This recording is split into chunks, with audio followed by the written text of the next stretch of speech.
Hello, I hope you're well. Welcome back to my channel, and welcome to today's video, which is my Goodreads Choice Awards predictions video.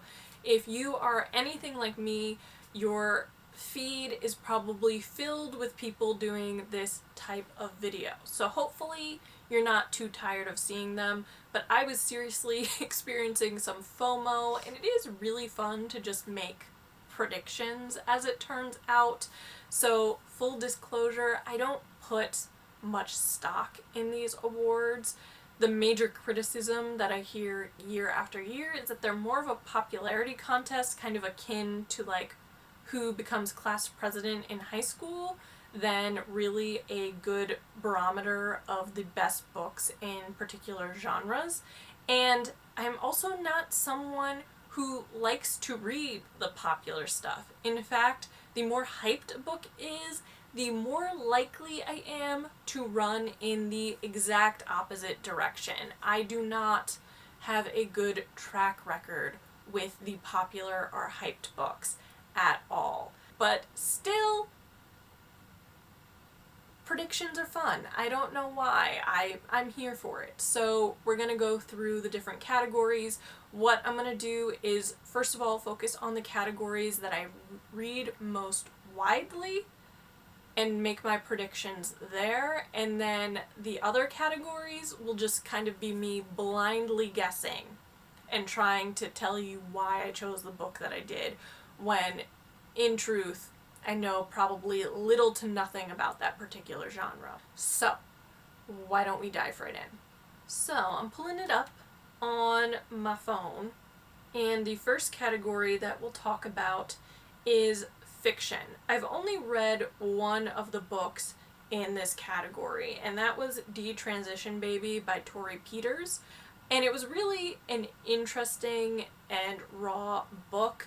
I ended up giving it 4 stars. It's really about the redefinition of like family and motherhood, because a cis woman, a trans woman, and a detransitioned man all are trying to kind of make a go at creating a family and like redefining, as I said, motherhood.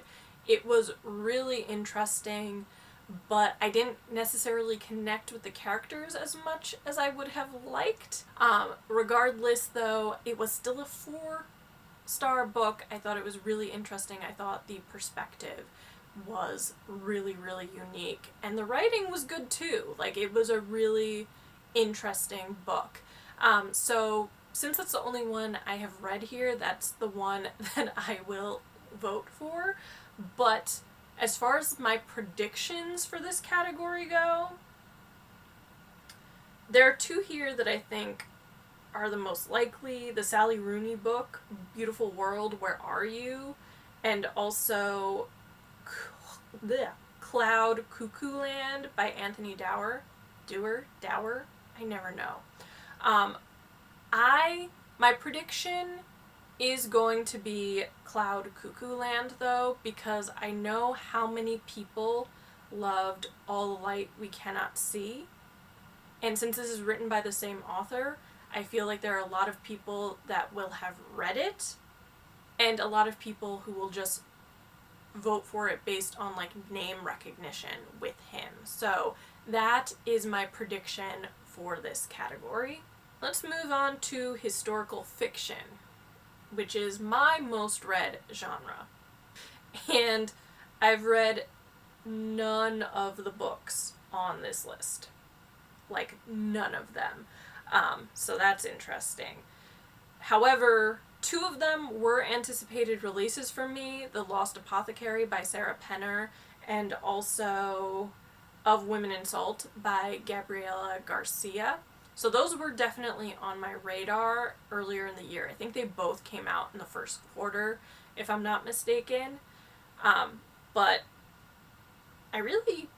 I've heard mixed things about The Lost Apothecary. I don't know of anyone who's read Of Women in Salt. But my prediction for this category, although there are quite a few really well-known names here would be Malibu Rising by Taylor Jenkins Reid, just because I know that this was like a book of the month book, which I think helps these books. I know that because of that, a lot of people will recognize it or have read it. I know that also because of the Evelyn Hugo book, and was it Daisy and the Six? Is that the other one? That there's definite like name recognition here. So Malibu Rising is my prediction, but I find this really interesting because the book is set in the 1980s, and I do know that there are quite a few people out there who actually debate what is considered historical fiction. I actually have an entire video on it, and for a lot of people, 1980s does not make the cut, but still, my guess is that this one is going to win this category. Surprisingly, the next category we'll look at is romance. Now, romance is a new thing for me. I've, in the last year or so, really begun exploring it, and this is the one situation where the hyped books have actually lived up to the hype, and I have loved them, and I have actually read one of these books. I read Act Your Age, Eve Brown by Talia Hibbert, and absolutely loved it. It was, I think, a 4.5-star rating for me. So voting in this category, that would be the one that I definitely would choose. I also, despite some of the other authors in this category, I see Christina Lauren, Erin Sterling with the X-Hex, Helen Huang with the Heart Principle, Sally Thorne, Casey McQuestion. These really, really popular romance authors are all in here, but I'm gonna predict Act Your Age, Eve Brown, because again, this is a situation where I feel like everyone at this point has read this trilogy and loves it. And so because of that, because it's talked about so much on BookTube and book social media like Bookstagram and Book Twitter and all of that, I do think that it has a leg up here. So I'm going to vote for that book, and I'm also going to say that Eve Brown is going to take this category. Now we're on to the nonfiction categories. So we'll go to nonfiction. And so I'm currently reading A Swim in a Pond in the Rain by George Saunders, and I am absolutely loving it, but I do know that this is a very niche book.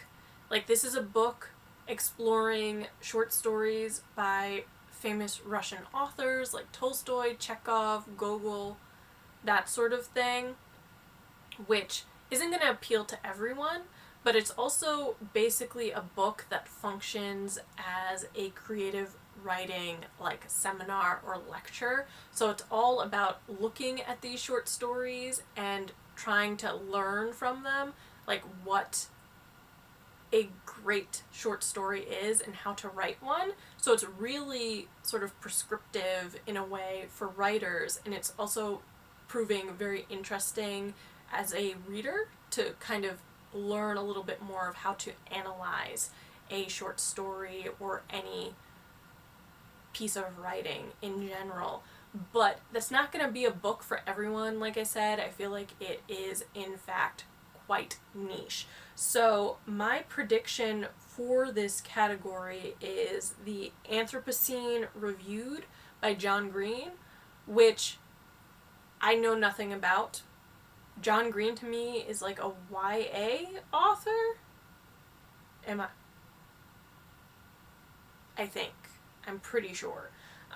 Regardless, I know John Green is a big name, and once again, I feel like this is largely about name recognition here, but the cover is very colorful, which might also work in its favor. Then we are on to memoirs and autobiographies, which I was actually surprised when I was looking at this category that Will Smith's memoir wasn't in here, but I'm thinking that it came out like literally yesterday, so it probably didn't make the cut. I do own Somebody's Daughter by Ashley C. Ford, but since I haven't read it yet, I can't vote for it. I don't vote in categories where I haven't read any of the books or I don't like the books that are there. But yeah, that's the only one that I have on my radar, really. But my prediction for this one is Stanley Tucci's Taste, because I do feel like I've seen that literally everywhere, and who doesn't love Stanley Tucci? So that's going to be my prediction. Like, the people who love Devil Wears Prada are going to vote for Stanley Tucci. They just are, whether they've read the book or not. And that's a lot of people. A lot of people have watched that movie. But yeah, that is my prediction for this one. And then we're going to history and biography, which, apart from historical fiction, is probably my most read genre. And so I actually have not read any of these books, but several of them were anticipated releases for me. So The Light of Days, The Untold Story of Women Resistance Fighters in Hitler's Ghetto by Judy Battulin was one of them. The Woman They Could Not Silence by Kate Moore was one of them. Empire of Pain by Patrick Radden Keefe was also one of them. And also The Doctor's Blackwell by Janice P. Nomura, which I actually own and haven't gotten to yet. The Woman Who Would Not Be Silenced is a book that I have on hold with Libby, and it's taking forever. When I checked earlier today, it still said roughly 12 weeks off, and it has to be several months since I put that hold. So it is very, very popular. And I'm looking forward to reading it whenever I get a chance to read it. So it's close, but no cigar yet. But that is also my prediction for this category, because The Radium Girls was so widely read. It is definitely like a social media darling as far as nonfiction books goes. I feel like even people who do not read nonfiction normally read that book and absolutely loved it. So again, I think that this book, based on the fact that like it's taking months to get a hold of a copy of this book, probably speaks volumes about how in demand and how popular a read it is. So that is going to be my prediction for this category. And then I think there's only one other category that I can like make even an educated guess with at this point, and that is the debut novel category. So once again, Detransition Baby is here, and so that would be the book that I would vote for, but also The Lost Apothecary and also Of Women in Salt are both here as well. I honestly don't think that any of those have a really good chance of winning this category. To be quite honest, I think the one that is going to take home this category is The Push by Ashley Audrin, which I want to say it's a thriller or horror or something of the like, but I do know that I've seen that cover, the like Rorschach's test cover, in a lot of places. So I do think that that's probably the one that will take this category home.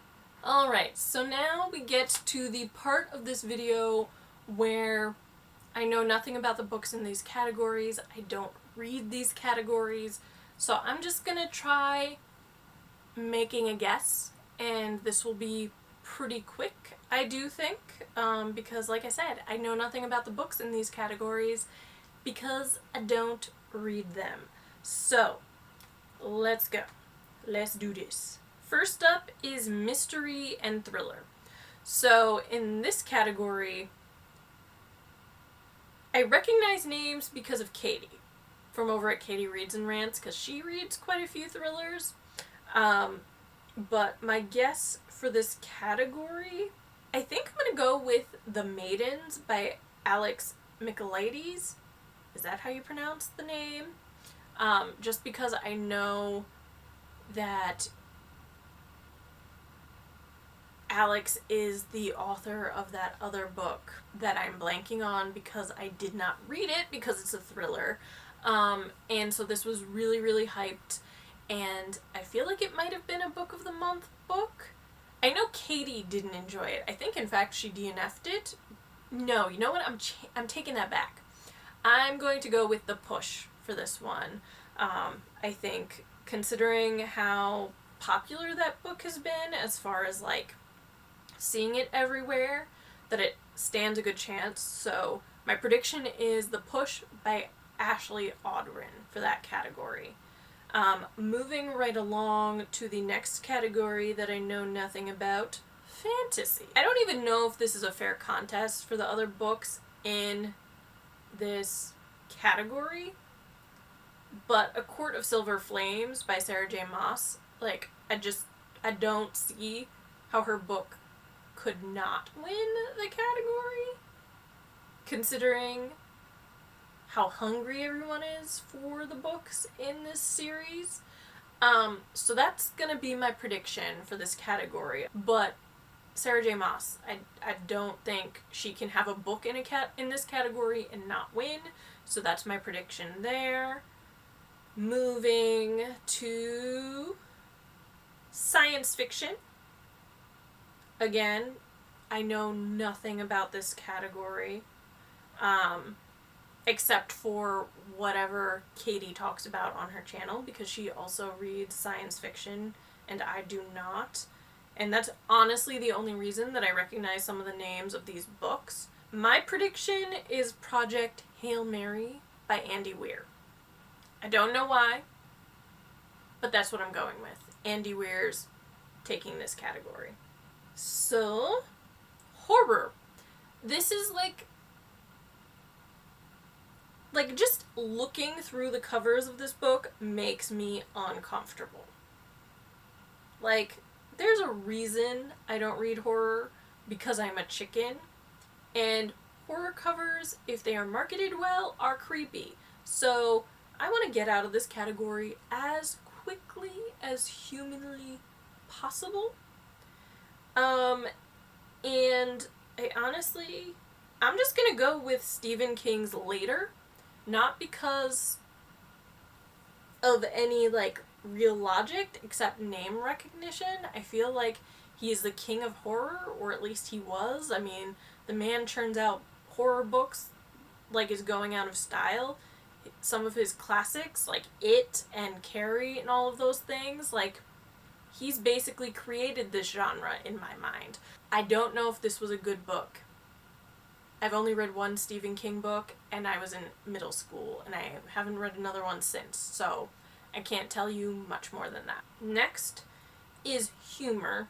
I honestly don't know any of the books in this category,